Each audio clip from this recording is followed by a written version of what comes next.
প্রিয় বন্ধুরা, তোমাদের সকলকে স্বাগত জানাই অপূর্ব মানা হোম টিউটর ইউটিউব চ্যানেলে। আজ আমি তোমাদের সঙ্গে ক্লাস 12-এর থার্ড সেমিস্টারের এবিটি 2025-26 টেস্ট পেপার থেকে ভূগোলের যে সেটটি রয়েছে, অর্থাৎ এসি 285 নম্বর পেজে যে সেটটি রয়েছে, সেই সেটের সমস্ত প্রশ্ন এবং তার উত্তরগুলো নিয়ে এলাম। তো দেখো, এখানে জিওগ্রাফি লেখা রয়েছে 35টি প্রশ্ন, তোমাদের 1 ঘন্টা 15 মিনিট থাকবে সময়। দেখতেই পাচ্ছ, এখানে প্রথম প্রশ্ন দেখো, আধুনিক ভূগোলের জনককে? উত্তর করবে Alexander von Humboldt. Option B করবে 1 দাগের প্রশ্নের উত্তর। ঠিক আছে, তারপরে দেখো নেক্সট বলা রয়েছে 2 দাগে বিবৃতি। ঠিক আছে, একে বলা রয়েছে পৃথিবীর সমস্ত মহাদেশে ভূখণ্ড আফ্রিকাকে বেষ্টন করে এক বিশাল অখণ্ড মহাদেশের অবস্থান করত, একে প্যানজিয়া বলে। বিবৃতি 2 বলা রয়েছে আটলান্টিক মহাসাগরের 2 তীরবর্তী ভূভাগ, বিশেষত দক্ষিণ আমেরিকা ও আফ্রিকার উপকূলের খাঁজে খাঁজে জোড়া লাগানো যায়। উত্তর করবে যেটা বিকল্প সমূহগুলোর মধ্য থেকে সিএটা করবে। 2টি বিবৃতি সঠিক এবং বিবৃতি 2, ঠিক আছে, বিবৃতি 1-এর সঠিক ব্যাখ্যা। তারপর দেখো নেক্সট 3 দাগের প্রশ্নে যাচ্ছি। তো সেদিক দিয়ে 2 দাগের উত্তর কিন্তু সি করবে তোমরা। 3 দাগে দেখো, আবহাওয়া বিকারের ফলে সৃষ্ট শিলাচূর্ণ কেবলমাত্র মধ্যাকর্ষণ শক্তির প্রভাবে পুঞ্জাগারের নিচের দিকে নেমে আসাকে বলে। উত্তর করবে পুঞ্জিত ক্ষয়। আচ্ছা, এর আগের সেটগুলো যারা না দেখেছো প্লেলিস্টের মধ্যে পাবে, প্লেলিস্ট লিঙ্ক এই ভিডিওর ডেসক্রিপশনে দেওয়া রয়েছে। চ্যানেলে নতুন থাকলে সাবস্ক্রাইব করে বেল আইকন অপশনে সেভ রাখবে।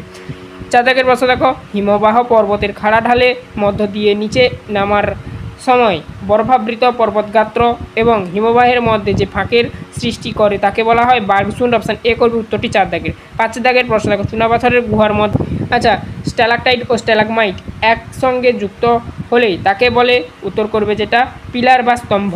অপশান ডি করবে উত্তরটি। 6 দাগে দেখো, নিম্নলিখিত বিকল্পগুলির মধ্যে কাস্ট ভূমিরূপ সঠিক বিন্যাসটি কোনটি? অপশান এই উত্তর করবে সিঙ্কহোল, ডোলাইন, উভলা, পোলজি। 7 দাগের প্রশ্ন, নিচের বিকল্পগুলির মধ্যে অধঃক্ষেপণের অন্তর্ভুক্ত নয়। কুয়াশা। অপশান বি করবে উত্তরটি। 8 দাগের দক্ষিণ পূর্ব এশিয়ার দেশগুলিতে মাঝে মাঝে প্রচলন বৃষ্টিপাত দেখা যায় যে সময়।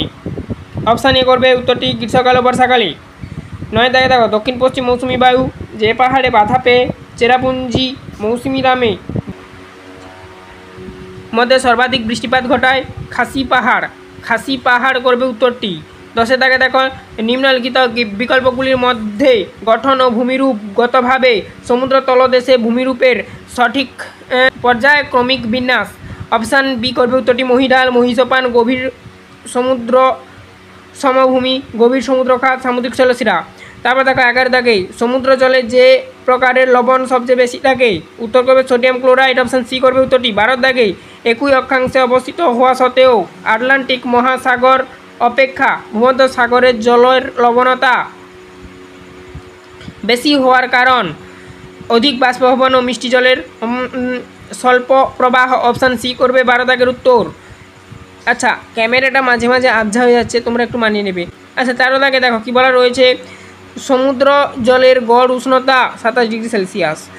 অপশান বি করবে। 14 দাগে দেখো, গভীরতা অনুসারে সামুদ্রিক অবক্ষেপের ক্রমবিন্যাস নিম্নলিখিত বিকল্পগুলির মধ্যে কোনটি? উত্তর করবে তটদেশীয় সঞ্চয়, অগভীর সমুদ্র সঞ্চয়। ঠিক আছে, আর যেটা হচ্ছে গভীর সমুদ্র সঞ্চয় আর সমুদ্রের গভীরতম অংশের সঞ্চয়। পরবর্তী প্রশ্ন দেখো, তাহলে 14 দাগের প্রশ্নের উত্তর করবে অপশান ই। 15 দাগে দেখো,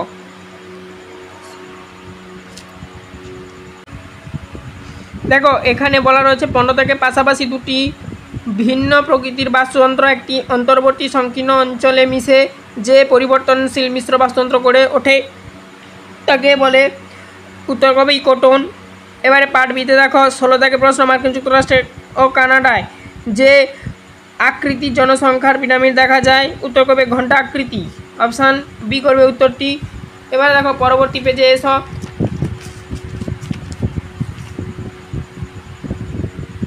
পরবর্তী পেজ দেখো, 17 দাগে, নিম্নলিখিত বিবৃতিগুলি বিবেচনা করো। দাবি এ, ভারতের প্রায় 60% পরিব্রাজন গ্রাম থেকে শহরে হওয়ায় শহরের আকার বৃদ্ধি পায়। কারণ আর দেখো, শহরাঞ্চলে শিক্ষা, শিল্প, ব্যবসা বাণিজ্য ক্ষেত্রে ব্যাপক কর্মসংস্থানের সুযোগ। এখানে দেখো দাবিগুলোর মধ্যে হবে মানে এ হবে এবং কারণগুলোর মধ্যে আর হবে। হ্যাঁ, 2টি সঠিক এবং কারণ হলো দাবির সঠিক ব্যাখ্যা। অপশান সি করবে সেদিক দিয়ে উত্তর। 18 দাগে দেখো, ভারতের জনসংখ্যা বিবর্তন মডেল যে পর্যায়ে অবস্থান করে তৃতীয় 19 দাগে দেখো নিম্নলিখিত বিষয়গুলির মধ্যে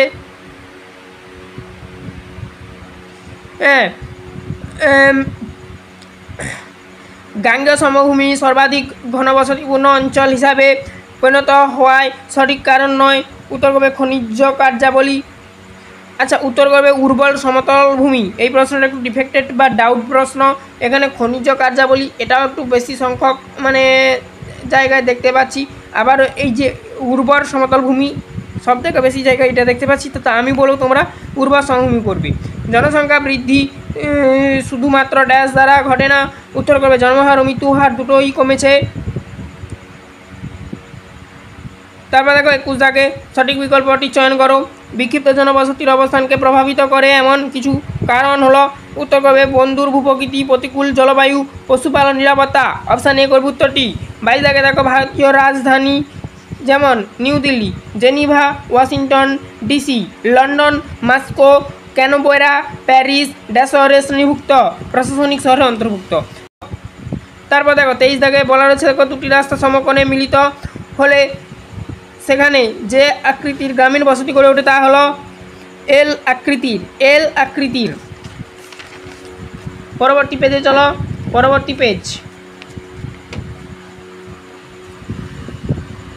পরবর্তী পেজে এসো। এসি 288 সঠিক বিকল্পগুলি বেছে নিয়ে স্তম্ভগুলি মেলাও বলেছে। দেখো উত্তরটা আমি বলে দিচ্ছি, তোমরা একটু পড়ে নেবে। অপশান এ করবে 24 দাগের প্রশ্ন উত্তর। এর হবে রোমান 3, বির হবে রোমান 4, সি এর হবে রোমান 1, ডি এর হবে রোমান 2। এবারে দেখো পরবর্তীতে ভারতীয় আদমশুমারি অনুযায়ী গ্রামীণ বসতির সূচকগুলির মধ্যে কোনটি সঠিক নয় তা হলো। উত্তর করবে যেটা তার দেখো মোট জনসংখ্যা 5000 জনের কম, জনঘনত্ব প্রতি বর্গ কিমিতে 400 জনের কম, জনসংখ্যা 75% পুরুষ কৃষি ও অন্যান্য শ্রমিক কাজে নিযুক্ত, পৌর নিগম নেটিফাইড এরিয়া অথরিটি থাকবে।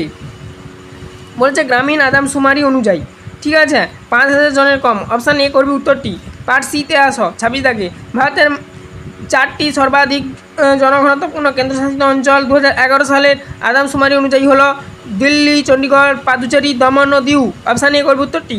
27 দাগে দেখো 2011 সালের আদমশুমারি অনুযায়ী ভারতের যে রাজ্যে জনসংখ্যা ঋণাত্মক বৃদ্ধি ঘটেছিল। উত্তর করবে নাগাল্যান্ড। Option B. 28 দাগে দেখো বৃষ্টির জল সংরক্ষণ করতে কত সালে তামিলনাড়ু রেইন ওয়াটার হারভেস্টিং পরিকল্পনা করে? 2001 সালে। অপশান এ করবে উত্তরটি। ভেরি ভেরি ইম্পর্টেন্ট প্রশ্ন। 29 দাগে দেখো জলবিভাজিকা উন্নয়নের উদ্দেশ্যের সঙ্গে নিচের যে বিকল্পটি মিল নেই তা হলো জলবিদ্যুৎ উৎপাদন। অপশান বি করবে উত্তরটি। সঠিক বিকল্পটি বেছে নিয়ে বলেছে এখানে স্তম্ভগুলি মেলাও, তোমরা একটু পড়ে নেবে। পরবর্তী পেজে চলো, উত্তরটা করে নেবে তোমরা, যেটা অপশান সি। এর রোমান 2, বি এর রোমান 4, সি এর রোমান 1 আর ডি এর রোমান 3। 31 দাগে ভাবা অ্যাটমিক রিসার্চ সেন্টার ভারতে কোথায় অবস্থিত? মহারাষ্ট্রের টম্বেতে অবস্থিত। অপশান এ করবে উত্তরটি। 32 দাগে দেখো নিচের বিকল্পগুলির মধ্যে কোনটি অপ্রচলিত? শক্তির উৎপাদনে ভারতের বিশ্বের প্রথম স্থান অধিকার করে সৌরশক্তি করবে। 33 দাগে দেখো ভারতের অপারেশন ফ্লাড কর্মসূচি জড়িত দুগ্ধ উৎপাদনের সঙ্গে। 34 দাগে প্রশ্ন দেখো শস্য প্রাকরতা ক্রপ ইন্টেন্সিফাই নির্ণয় সূত্রটি হলো। উত্তর করবে অপশানে মোট চাষের জমি থেকে প্রকৃত চাষের জমি ইন্টু 100। এই যে দেখো এই যে চিহ্নটা মানে এটা এভাবে সাজানো হয় আর কি, মোট চাষের জমি, ঠিক আছে, বাই প্রকৃত চাষের জমি, ঠিক আছে, ইন্টু 100 এভাবে সাজানো হয়। তারপরে দেখো 35 দাগে যখন কোনো দেশ অন্য দেশের থেকে দ্রব্য ক্রয় করার পর 35 দাগে দেখো যখন কোনো দেশ অন্য দেশের থেকে দ্রব্য ক্রয় করার পর পুনরায় অন্য দেশে বিক্রি করে, মানে তা বিক্রি করে আর কি, তাকে বলে পুনঃরপ্তানি বাণিজ্য। অপশান বি করবে উত্তরটি। এই ছিল টোটাল তোমাদের এই সেটের সমস্ত প্রশ্ন এবং তার উত্তর।